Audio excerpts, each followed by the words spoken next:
Hi guys, welcome or welcome back. I'm Cass, and today we're doing Pillow Thoughts 2. There's 4 of them. I've read all 4 at the point of filming, and I'm going to try to stack filming and do 2, 3, and 4 in one session. We'll see how that goes. But I have read all 4. I'm gonna tell you just don't read the series. Just don't, because it's not good. But we're gonna go book by book. So this is book 2. It's called Healing the Heart. And it's a jellyfish with a heart on the front. It's this one. Love that. So I have notes on my iPad. And then I also have my Kindle pulled up on here because all 3 of these, so I read 2 and 4 on my Kindle, and then I read 3 on Libby. That was a problem, but we'll get to that in the 3rd video. So it is a slight improvement. I gave Pillow Thoughts 1 star. I'm gonna give this one 2 stars. So it is marginally better, but still not worth reading. The language is still exactly the same, and she still has a body thesaurus, and she still writes like she's in high school even though she's grown. So now I'm wondering, like, again, we don't know when she wrote these, but it's giving high school, and this is your 2nd book that's giving high school, and you were 26 at the time of publishing the 1st book. So either we still have a high school vocabulary or we're still using old poems. Either way, it's bad. And you expect more from someone in their mid to late 20s. You know what I'm saying? What's better in this book is that the writing itself is more tolerable. It's not good, but it's not as irritating as the last book. The last book was insufferable. This one is somewhat sufferable, but do understand she's still using the same words. She's still just saying everything's messy, okay? Like, we're still not at adult language. And I'm gonna give you a sneak peek. She doesn't hit adult language until the 4th book, and that's kind of pitiful. But anyway, I said she really needs to go to a writing workshop. Like, I feel like someone with an actual vocabulary could be of so much use to her. We can't describe everything as messy. There's other words. This one does not read as a white woman's Instagram, which I'm so glad for. Because the first one, she said remember, she says the characters are jellyfish, right? Right?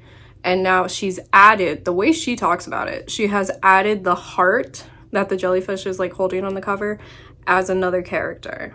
Like, the jellyfish is you, and this is your heart now that we're speaking to, which is whatever. But so now it's no longer a white woman's Instagram, but it is a young girl who's broken up with her high school sweetheart. And when I say she broke up, I mean the high school sweetheart left her. Baby girl, whoever this character jellyfish is, was left, okay? And she's might try to tell you otherwise, but she was left, and I think it was for good reason. Again, this isn't a bad topic to write about. High school sweetheart, first love is not a bad topic to write about. It's just written poorly in this book, okay? So the 1st book gives high school, this one gives starting college. I don't mean end of college, I mean starting college. Like, you're 18 and you just got dropped off and you've never left your hometown, and it's a big wide world out there, okay? It's still about the same topics of coffee, rain, storms, flowers, using the word messy for everything. She also, because this one is about healing the heart, she's gonna say heart about 57,000 times. And spoilers for the next 2 books. The next one, 3's the mind, mending the mind, and she says mind 57,000 times. And then in the last book, it's called Stitching the Soul, and she says soul an insufferable amount of times, okay? By the 4th book, it's fucking insufferable. It is still gay. I do appreciate that it's still gay. It remains gay throughout the whole books. It's still a female-female relationship. Love that. But Lord, is it written bad. Like, this is... I would not put this on my LGBT shelf of, like, prized books. You know what I'm saying? Like, no. So I'm gonna read quotes now, and then we're gonna get to my, like, thoughts, okay? Page 10. Jealousy will be a part of every relationship. You cannot run from it because it will always exist. But do not talk about it. Your feelings are valid and shouldn't be dismissed. Oh, sorry. But do talk about it. Your feelings are valid and shouldn't be dismissed. All of these books are very monogamous. Like, they are LGBT, but they are very monogamous, and they have very monogamous views. I think if you're writing an LGBT book, yet you have very monogamous views, you're leaving out some of the letters. That's just a personal opinion. I know there's still monogamy in LGBT, okay? I'm not saying there's not. I'm just saying she talks about this like she's trying to make this as broad as possible, and if you want to make it gay, you need to include all the letters, you know? You need to include, like, polyamory and, like, stuff like that. As a polyamorous person myself, like, if we're gonna talk about jealousy and then LGBT, I'm just shortening it, by the way. I know that the LGBTQIA plus, okay, I know there's a whole thing. I'm just shortening it to talk. I'm not trying to cut out letters. It's easier to talk with the 4. Okay. With the LGBT, I think there are different ways of talking about jealousy, because a lot of LGBT does not involve monogamy. It involves polyamory or being polysexual, and so therefore having multiple partners. So when you pull that into the mix of relationships, jealousy looks different, right?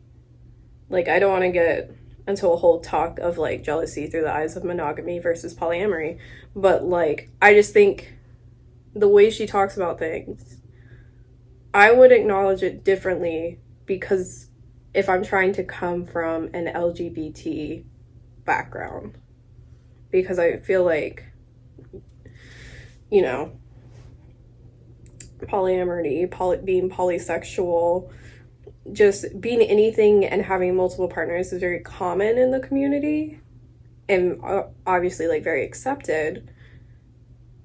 So it's weird that you speak about it only in a monogamous sense. But that's my personal opinion. That's not like a ding in her writing, or like her view of it. Like, if she wants to be monogamous lesbian, there's nothing wrong with that. That's just me personally. If I'm reading a gay book, or a book that's, like, perceived as gay, I want it to talk about things in a much more open way than in a jealousy exists, it's valid. I don't know. That, if you're just looking at this one poem, you would be like, Cass, I think you're going a little hard on her. She may not have meant that. And I understand. But if you go through the whole book, and then, like, further books, it's very monogamous. And so then you're starting to be like, you're saying you're trying to reach everyone. You're saying you're trying to make as broad of a character as possible in these, like, interviews, but you're not carrying the whole scope of LGBT. I don't know. These are just my thoughts. Page 13. I know life isn't always about bright colors and fireworks. Sometimes the colors aren't always clear, and our days get so hard they hurt. But settle down with me, hold my hand, let me kiss you. All I want is to know you more, better than anyone has before.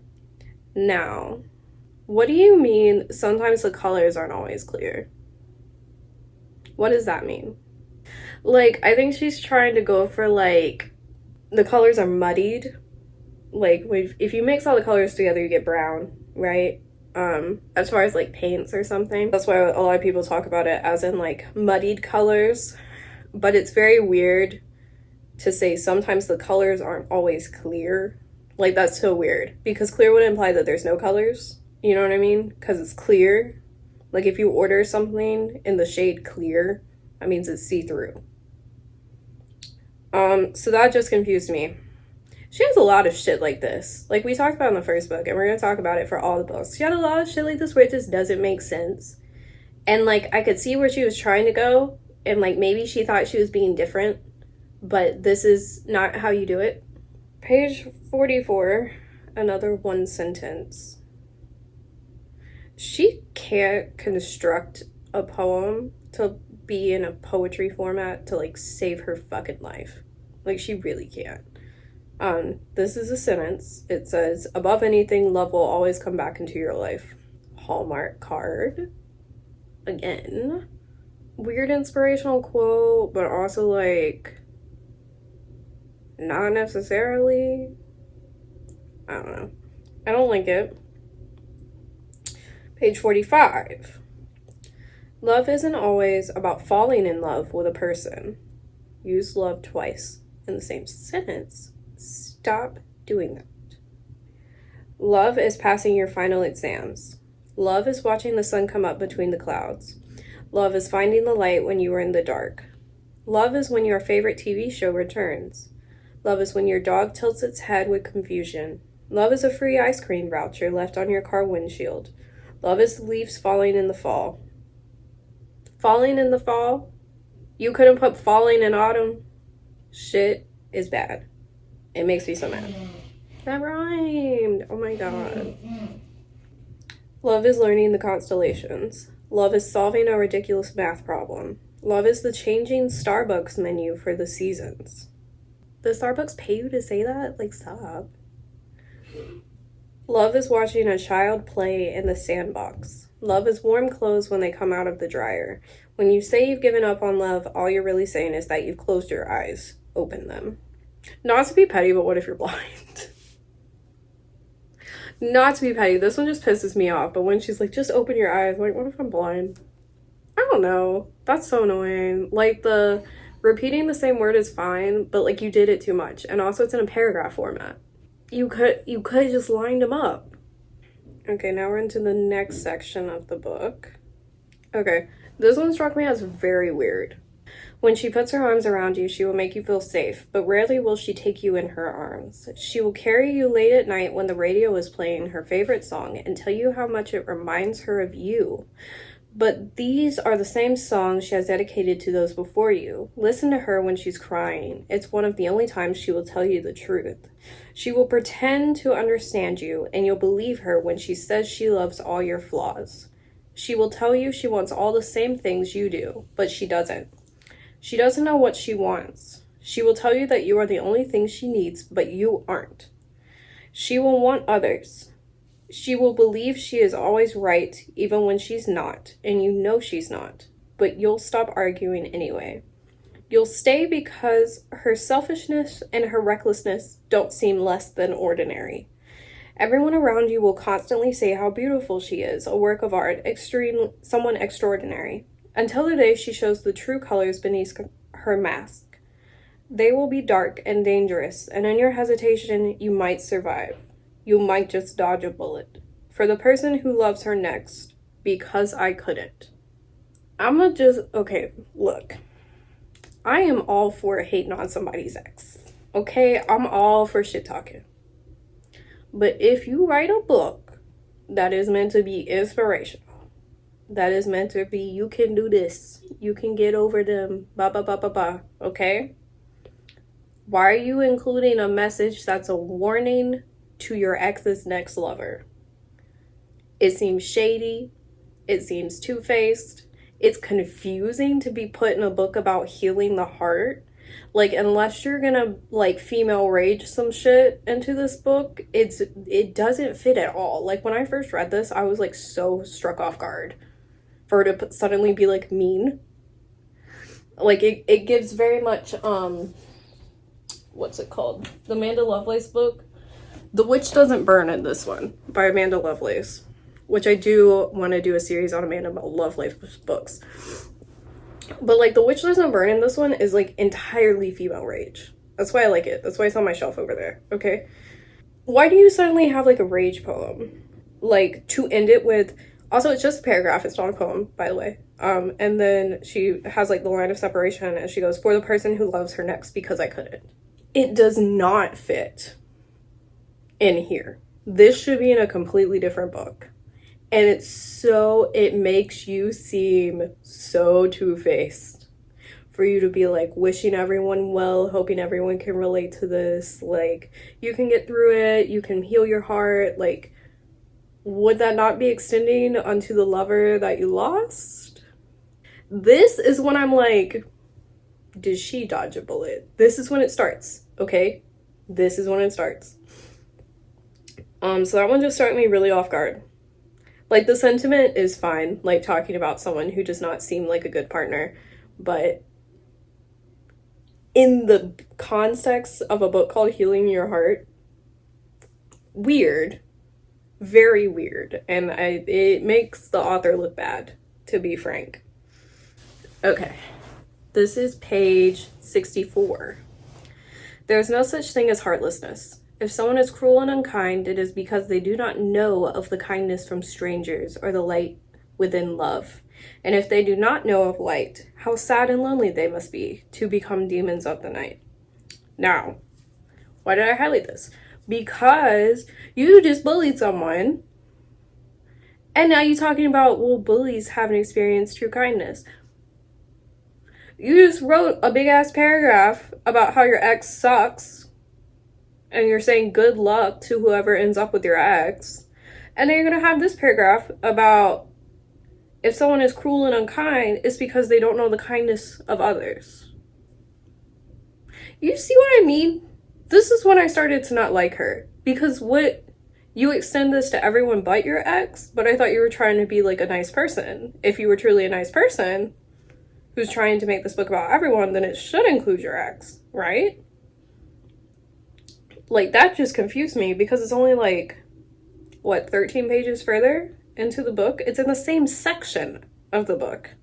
Like, make it make sense. Page 80. The hardest thing you will ever do in your life is forgive someone who never apologized, but you don't need to do this for them. You need to do this for yourself.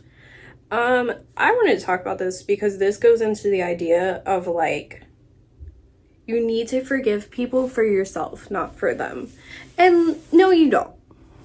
I'm gonna be so real with you. Do you need to get over things? Yes. 100%. You can't live with things just like sitting on your chest, okay? You do need to be able to get over things at some point for you to live a happy life. Okay. Do you need to forgive them? No. I hate that thing. You need to forgive them for yourself. No, you don't. If someone murdered your mom, okay, and you were like, at some point you're gonna have to come to terms with that and like get over it, okay? That's a real thing, or else it's gonna haunt you until you die. Do you need to forgive the murderer? No, you don't. There's gonna be some goody two-shoe people that are like, well, we shouldn't hate anyone. Yes, we should. We can hate murderers, okay? We can. So like I know that's a drastic option, but like, I hate the sentiment of you need to forgive everyone no matter what they do. Because no, you don't. No, you don't. All you need to do is get over it. Do you need to forgive them? Like, if you get over, like, say you were in an abusive relationship. You finally come to terms and get over it and move on. And then you see your abuser. Have you forgiven them? No. You're gonna not want to see them. Probably ever. Should you try to be friends and like work it out and like, or like feel bad for them because clearly it's coming from some sort of trauma? Like, no. I see forgiveness as letting someone off the hook for something, to be very frank. Like, if you're willing to let them off the hook and act like it didn't happen, I think that is forgiving someone, right? Like, someone forgets your birthday. You forgive them for it. You act like you let it go. okay? It's gone. You still interact with them. You still have the same interactions with them. Like, stuff like that. Small things. Well, I would be pissed off if certain people forgot my birthday, like my husband. But, like, smaller things. You don't need to just freely forgive people. You don't. And it's really weird that society keeps telling us to. Because some people do unforgivable shit. Like, prime example is abusers. Whether it's physical, emotional, or mental, like, you don't have to forgive them.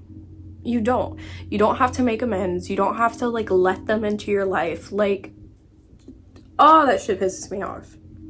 And then you want to be like, you need to forgive them. Forgive your ex. Forgive your ex. Because it seems like you haven't. Next section. Sometimes I wonder if the people farthest away from us are the people who know us the most. Everyone seems to think that love like this doesn't exist with distance. But then they don't read their emails late at night, speaking to you in secret coded words. They don't see you in the mornings when you've left the laptop running and there you are, asleep on the other side of the screen. And then there's all that you are. That makes no sense. A woman with dewdrops in her hair and a runaway smile and eyes brighter than diamonds. And the only thing I can think about is that I bet you smell like coffee on a Sunday morning. Now, last video, we talked about her and fucking dew. Because she apparently doesn't know what it is. Or what it does. Okay, dew. Like, the condensation on grass. That, like, shows up late at night / early morning. Okay? That shit. That's what dew is. D-E-W. Why does she not know what it is? This is the second instance of a woman with dewdrops in her hair. For you to have dewdrops in your hair, you would need to be laying in the grass. You just said that she's asleep on a computer screen. Did she sleep outside? No. It's so weird. With dewdrops in your hair, you have to be laying in the grass at a specific time of night to have dewdrops in your hair. It's so fucking weird. I don't think she knows what dew is. I really don't. I think she means rain. I'm confused. Also, the sentence, and then there's all that you are, that makes no sense. It just doesn't. Like, that makes no sense. Page 98, another one sentence.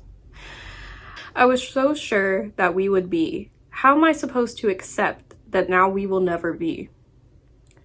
I think she was trying to do a play on to be or not to be from Romeo and Juliet by Shakespeare. And she did it wrong. Let's read again. I was so sure that we would be, but how am I supposed to accept that now we will never be?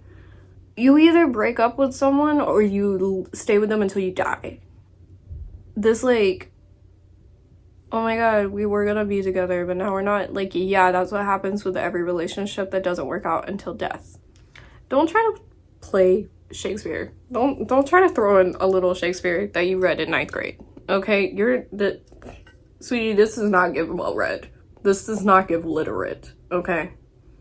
Page 100. I felt like a book that you had marked with all your favorite pages. Our love was a story that knew no boundaries, but you lost the book and unmarked all the pages, and now I'm missing our story. So logistical problems. You're marking a book with your favorite pages. That's fine. This is controversial. I do mark in my books. I started in college because it helps when you're taking literature classes in college to, like, write shit on the page. And I never grew out of it, and I do like it. So, sue me. A lot of my books have writing and highlights in them. But they're mine, so, like, get over it. You're not reading them. Now, our love was a story that knew no boundaries. Sure, whatever. But you lost the book and unmarked all the pages. Here's my shit. First of all, you call it unmarked. It's very weird. Second of all, did you lose it first? The sequence of events is wrong. It says you lost the book and unmarked the pages. You would need to unmark them and then lose it. But if you're unmarking them, that seems like you're purposely getting rid of it, right? And now I'm missing our story. It sounds like she threw it in the trash, just to be real. So anyway, logistical problems with that. Page 109. You said my arms were the walls to your home, so why when I ask you to come home, you don't? That's not grammatically correct. Like, that can't be. Or maybe it is because English grammar is absolute ass. But, like, that sounds so fucking wrong. You said my arms were the walls to your home. That's fine. That's whatever. So why... there should be a comma there, I feel. So why when I ask you to come home, there should also be a comma there, I feel. You don't. First of all, you're using home twice in like quick succession. I know it's not the same sentence, but like quick succession, you're ending both of the first lines with home. Hate that. And then you don't. I don't know. It just sounds improper. That's what it is. It sounds, you don't sounds improper, whereas the rest of the sentence sounds proper. It's weird. Anyway, hate that. Also, that gives just like, you don't want to hug. I don't know. Page 111. Nothing makes me happier than the arrival gate, and nothing makes me sadder than the departure gate. Rhyming gate with gate. Hate that. It's just a long distance relationship where you're on a plane. And you didn't need to write this. You could have left this on the floor, on the drawing room floor. Could have just left that there. Another single sentence. Distant often gives you a reason to love harder.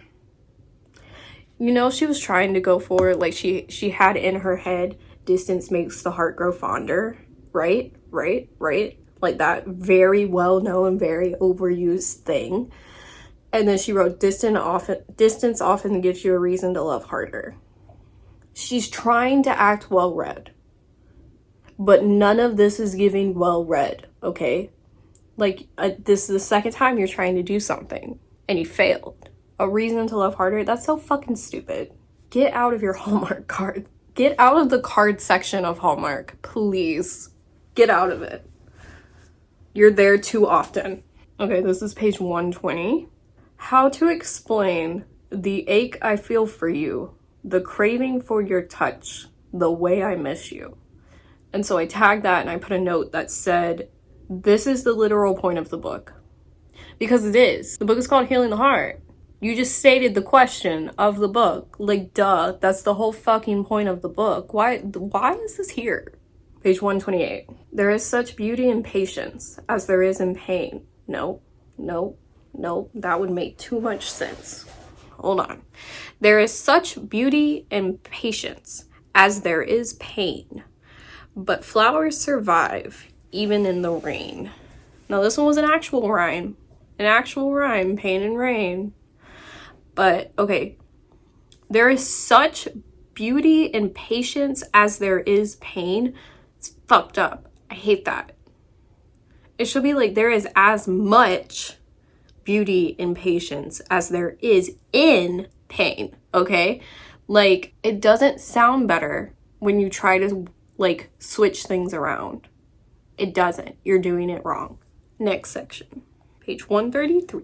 As it rained outside, I listened to the patter on the window pane, and I watched as two raindrops chased each other across the glass. And it reminded me of you, how I would follow you through every season, how we are still us, even if the days don't always stay the same, how I am happy with you, even in the rain. You know that meme where it's like, your girlfriend asked you if she were a worm, if you would still love her? And then that kind of spiraled into any two things together is like our relationship, right? Like, I do this to my husband all the time. It's like two frogs sitting on a leaf and you're like, this is us, right? It's like that sort of thing. That's what she just did with raindrops. Now we're raindrops. Now we're raindrops on a window pane. Chill out. First of all, raindrops aren't unique. Like, I liked this in the beginning because I was like, oh, she's tapping into a like deeply recessed childhood memory of like watching rain, like specifically in a car, watching raindrops hit the window as you're driving by because you have nothing else to do, right? Because this is before tablets, right? And so you're just staring out the car window, and I really thought she was going to be onto something because that like deep recessed memory came up and I was like, ooh, interesting. And then she was like, we're two raindrops chasing each other. No, you're not. No, you're not. Also, that means you're doomed to get, like, turned into steam and evaporate back into the clouds and fall somewhere else because of, like, the water cycle. And, like, you'll never, like, statistically, you'll never touch that same raindrop again. You know what I'm saying? Like, Page 143. This one has a title. It's called Morning Thoughts. When you wake in the morning and you check your phone, I know you're hoping for a good morning text. They're on your mind right now. What does that mean? Like, I was with her up until they're on your mind right now. What does that mean? You're hoping for a good morning text. Okay, normal. They're on your mind right now. They? What do you mean they? Are you talking about like they as in like a person? Or like, are you talking about they as in like text, but then the text would be like multiples? What do you mean they? Also, what does this have to do with anything? Morning thoughts. When you wake up in the morning and you check your phone, I know you're hoping for a good morning text. They're on your mind right now. So she's clearly not talking about herself. She's talking about someone else. Are you talking about your ex who like doesn't have a good morning text from you because y'all are done? Or like what does that mean? 144. What makes you happy? Climbing bookshelves, roses about to bloom, organizing your desk drawers and cleaning your room, the wind in your hair as you ride on your bike, playing the radio loud. That's not the end of it, but I'm going to stop there because that's why I did this. You're playing a radio on your bike. What the fuck do you mean? Are you like, is it like old radio where you're like up here carrying a boombox, listening to the radio? Like, what do you mean? Did you connect like a CT radio, like the trucker radio, to the, like your fucking handlebars? Like, what do you mean? Also, you had such a good start with the rhyming of climbing bookshelves, roses that bloom, organizing your desk drawers, and cleaning your room. That was good rhyming. That went. And then the next sentence says, the wind in your hair as you ride your bike, playing the radio loud. Like, I guess she's trying to say that as two separate things, not something that you do at once. But it reads as something that you do at once because she separates all these with commas and not semicolons because she doesn't know grammar, which we've already discussed. And so it's just confusing. And it's like, why'd you rhyme the first one if you weren't going to rhyme the rest of them? Also, this is a fucking paragraph again. Because God forbid she knows a poem format. Continuing on. Sipping mojitos in the late night dusk. That makes no sense again. Late night dusk. Dusk is sunset. Late night is not sunset. Please go to a middle school science class. Please. Sipping mojitos in the late night dusk. Rising and falling on the chest of someone you love. Swimming in the lake with no school until next week, achieving your dreams, being with your friends, dancing outside in a snow-filled street. See, she rhymed again. Either do it or don't do it. Drinking coffee and watching movies, writing in journals, and waiting for the weekend. You already said week and weekend. I don't like that. The things that make you happy are important. If they make you smile and the stress feels lighter, then you deserve to enjoy them. Do what makes you happy. So the do what makes you happy is straight out of the Hallmark card section, but then you also get into the idea of like, just because something makes you happy doesn't mean that you can physically do it or that you have time to physically do it, especially in this economy. So like page 170. The world won't always love you for who you are. There are too many bodies here, too many perceptions of what is and isn't beautiful. So here we are, with most of us uncomfortable in our own skin, wishing to be someone different, thinking happiness only happens if you fit in. What to do when the world wants you to be prettier, skinnier, curvier, or have lighter or darker skin. You declare your own universe, bright and alive within your veins. You are the king or the queen, the one who makes the rules and ignores everyone who cannot see how brilliant you are, made from atoms brighter than stars. Atoms aren't bright. Yes, is another logistical problem that I have. Okay, yes, I have a lot of them. Atoms aren't bright. We can't see the fucking things. Atoms only be bright if they reflect sunlight, right? Or if they reflected light and they don't emit light themselves, right? So atoms aren't bright, and they definitely aren't brighter than stars. That shit irritated me. This whole thing irritates me because it's just, the grammar is poor. The word choice is weird. Like, I didn't like this whole thing.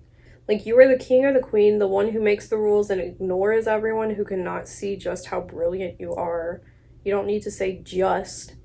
You could say, see how brilliant you are. Also, why are you ignoring people? That seems fucking weird for your MO of being a nice person. Also, that gives like, I'm right and you're wrong, period. Whereas what if someone has like actual criticism that isn't just them being an asshole? Like, and then you're more brilliant. How brilliant you are. Made from atoms, brighter than stars. But you're not, like, you're made of atoms, but they aren't brighter than stars because they don't emit light. This one kills me. It's on page 172. This one is a poem format, but it kills me because it's not anything. Me, her, and our hearts. That is nothing. That is air. That is air in a jar doing nothing. That is nothing. That is half of a potato chips bag. Okay, that's what that is. Just admit you had a page quota to reach. Page 185. There are as many days hope is to be lost. Good fucking God, learn how to speak. There are as many days hope is to be lost as it is to be gained. This is like when I would be in an English class, and like I minored in English, right, in college, and I had two options of AP English. It was AP English and AP Lit, right, in high school, and I took both of those, and then I took college English classes, and it gave when you would have to read your peers' papers, and some of them were fine, some of them were great, and some of them were fucking awful, and you wondered how they got into the class. This is the one that you wonder how they got into the class, okay? There are as many days hope is to be lost as it is to be gained. I'm literally trying to fix it. Hold on. I'm trying to fix it. I don't know what she's trying to say. Because I'm like, hope can be lost as many days as it can be gained, but also that doesn't make sense, you know? Also, there's a second sentence. On the days that you cannot feel this hope, it doesn't mean it's not there. That, on the days you can't feel hope, it doesn't mean it's not there. Which I also hate using it twice in that. Also, I just fixed the front. I fixed the front of the sentence a little bit. But, like, it's so bad, I don't really know what she's saying. I think what she's saying is just because you don't feel hopeful doesn't mean something's not hopeful. But, like, you had to say it in the most irritating way imaginable. Here's another one sentence. Page 197. Each small victory is worth celebrating. You know those, like, posters that they put in, like, specifically retail establishments in the back hallway to the office, where it's, like, a generic landscape or animal picture, and then it has a black border, and then the bottom border is thicker because they have a something printed there, right? And then you can just see printed at the bottom, each small victory is worth celebrating. Like, it's one of those. Again, like, get out of the card section of Hallmark. Okay, and then this is my last quote. Page 206. Wherever this life takes us, you will be my greatest memory. I remember the way you have your coffee and what you look like in my t-shirts. I remember waking up to the sound of your footsteps downstairs and falling asleep in your arms. I remember the way you smell, how you dress for special occasions, your favorite color, the wall hanging in your bedroom covered in fairy lights. I remember the curve of your back and your handwriting, how hard you work for your dreams. Every memory now shared with mine, I'll remember you forever. Now I'm confused if she's still talking about the ex that, again, she, like, blasted earlier, or if this is someone else. It just confused me because like, this book seems so scattered of, like, where her head is at, and it's not, like, a course of, like, it's called Healing the Heart, and so you should be, like, on this trajectory of, like, the beginning of the book should be, like, not healed, the middle should be getting better, and the end should be healed, right? And so now we're at the end, and it just, the middle and the beginning didn't fit, and this one just struck me as weird. Because now I'm like, she keeps going back and forth on things that, like, I think this whole series is about her ex. But some of these make it seem like it's not. Because, like, This doesn't seem like she's talking about her ex because apparently she doesn't like her ex. But then in some poems she does. And it's very weird. Because I feel like you should be grouping them by like, if when you first broke up you were mad, you should be grouping all the mad poems together. And then as you went through and like came to terms with being separated, you should be grouping those poems together. You know what I mean? So that's my final quote. Let's go back to my notes. Her explanations are super long-winded. Like she adds words where they don't need to be, and she takes words away where they do need to be. And it's really fucking annoying. 2 stars, right? But now let's get into the artistic side of this. And I don't mean like the writing articism. Is that a word? Who knows? I don't mean the writing side. I mean the illustrations of this book, because we talked about the illustrations of the last book. Still don't know who did them, but now there's pictures of the jellyfish holding things. I know you're all wondering, is it the same jellyfish? You fucking bet your ass it is. Yes, ma'am. Yep. But it does seem like the quality of these went down from the first book. Like, they look even more copy and paste than before. And I'm going to put examples up here. Also comparing them to the first book. Because all the ones, if you can't tell, all the ones with from the second book have some sort of like, I believe they have a heart in all of them. That one does. Yeah, all the illustrations from the second book have a heart in them, and she has said in like interviews and stuff that she considers the heart as like a character, not just like a heart. So whatever. Also, I forgot to talk about this earlier, but she has started her books off with what I have now learned is a continuous poem that she adds on to in each book. So let me tell you what the second, I don't think it was in the first book. I don't remember. The video's done. We're not going back. But here's what it is. It's at the beginning of the second book, okay?